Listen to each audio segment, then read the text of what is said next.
हरिओम श्रीराम अंबज्ञ.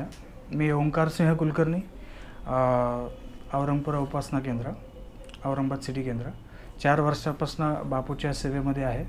तर 4 वर्षापूर्वी मी पुण्याला जॉबला लागलो होतो.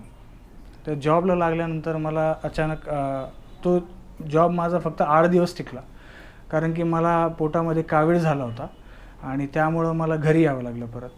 तर घरी यावं लागल्यानंतर त्या काविळीमुळं माझं पोट सारखं दुखायचं. मी ॲडमिट होतो बरेच दिवस हॉस्पिटलमध्ये. तर त्यानंतर मी घरी आलो. घरी आल्यानंतर ते पोटात पेन जे होतं ते काही थांबत नव्हतं माझं. तर ते पेन तसंच होतं आणि मला जास्त चालता येत नव्हतं. तर मी जास्त काही घराच्या बाहेर पडत नसे, घरातच बसून राहत होतो. तर खूप दिवस घरात बसून राहिल्यामुळं एक दिवस म्हणलं थोडं दुखलं तरी चालेल, पण आपण थोडं फिरून येऊयात. तर मी स्वामी समर्थ केंद्र आहे तिकडं चाललो होतो. ते केंद्रात चाललो होतो. एक आमचे जुने मित्र जे की माझ्यापेक्षा वयाने मोठे आहेत ॲक्च्युली, पण ते एका दुकानात बसलेले होते. ते दुकानाचे जे मालक आहेत ते बापू भक्त होते आणि तिथं बापू भक्त सगळे जमलेले होते. तर ते बापूंविषयी चर्चा करत होते. मला बापूंबद्दल काहीच माहिती नव्हतं काय, फक्त मी फोटो पाहिलेला होता आणि त्यांचा जो ओम मनस सामर्थ्याता श्री अनिरुद्धाय नमः हा जो मंत्र आहे तो मला खूप आवडायचा, कारण की असा मंत्र मी आत्तापर्यंत कुठंच ऐकला नव्हता किंवा वाचलाही नव्हता. तर मला तो मंत्र आवडायचा म्हणून क्युरियासिटी म्हणून मी त्यांना विचारलं, हे काय बाबा, म्हणजे अनिरुद्ध बापू कोण आहेत? त्यांचं रामरक्षेवरती जास्त भर आहे असं मी ऐकलं होतं. तर मी त्यांना विचारलं हे कोण आहेत? तर ते म्हणले की हे डॉक्टर आहेत. मी म्हणलं हो का? म्हणले कशाचे डॉक्टर आहेत? मग त्यांनी सांगितलं गुडघ्याचे डॉक्टर आहेत. मी म्हणलं ठीक आहे. तर मी त्यांना एक सहज म्हणून गेलो की मला काही इन्स्टंट अनुभव मिळू शकतो का यामधून? ते म्हणले तुम्हाला इन्स्टंट अनुभव पाहिजे का?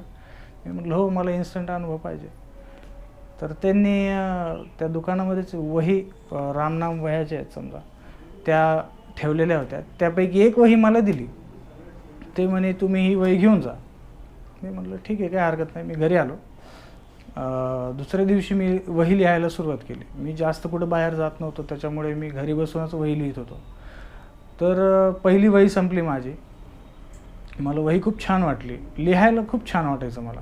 तर मी पहिली वही लिहिली, दुसरी वही लिहिली, तिसरी वही लिहिली आणि चौथ्या वहीला रामनाम संपलं होतं आणि श्रीराम जयराम जय जय राम नाव जे मंत्र आहे तो सुरू झाला होता.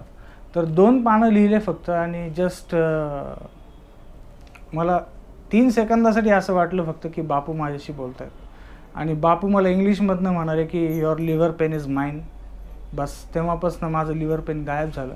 ते आज तागायत नाही आहे.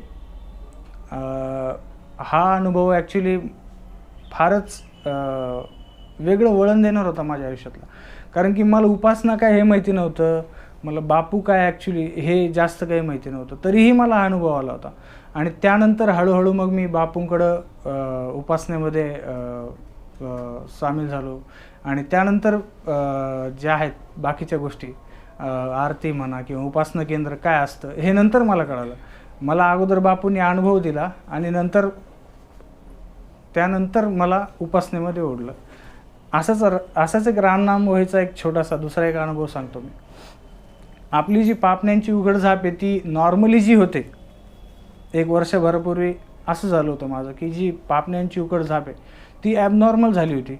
मी गाडीवर जायचो माझ्या ऑफिसला, तर ऑफिसमध्ये जाताना मला त्रास असा व्हायचा की ती पापण्यांची उघडझाप इतकी ॲबनॉर्मल होत होती की मी अगदी प्रचंड टेन्शनमध्ये होतो. जर कुणी आपल्याला अचानक येऊन धडकलं तर आपण काय करणार? आपले डोळे बंद असले की अचानक डोळे बंद व्हायचे माझे.